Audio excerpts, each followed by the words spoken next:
Birinci Ahaltaki harbi yarışı. Padişah Rusyası Günwatar Türkmenistan eýlenden soň ahal ilini içkin örünüp başlaýar. 1874 ýylda döredilen Zakaspy harby bölüminiň başlygy general Lomakine bolsa türkmenler bilen arany sazlamak tawşyrylýar. Ol ahal türkmenleriniň Tıkma Serdar, Sophan, Garajahan ýaly wekilleri bilen hatalşmagy ýola goýýar. Emma ol türkmenleriň arasynda bu meselede agzybirlik ýokdy. Ahalyň owalarynda şol sanda Göktepede de häl maslahatlar geçirilip Ruslar bilen näil gatnaşyk saklamaly diýen mesele ortaga goýulýardy. Bu meselede iki pikir ýüze çykypdyr.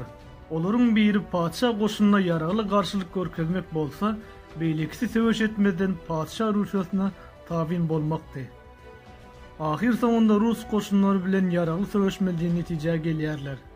Olar bilen ilkinji kiçirek harby çaklyşyk 1877-nji ýylyň may aýynda Kızlarwadyň eteginde bolýar. Bu söwüşde Nurberdi hanyň başçylygynda türkmen ýigitleri gaýdysızlyk, batyrlyk görkezipdirler. Emma olar Ruslaryň dinsiz atýan toplarynyň zoruna çydaman ýyda çekilipdirler. Ahal türkmenleri Rus goşunynyň türkmen topragyna aralaşmagyna gaýtybul bermeyi dowam etdiripdirler. 1878-nji ýylda türkmenler Hojagala we Çat töregindäki Rus harby toporlarynyň üstüne hüjüm edipdirler. Çatdaky çakmyşykda türkmenler Ruslardan ýesir hem alypdyrlar.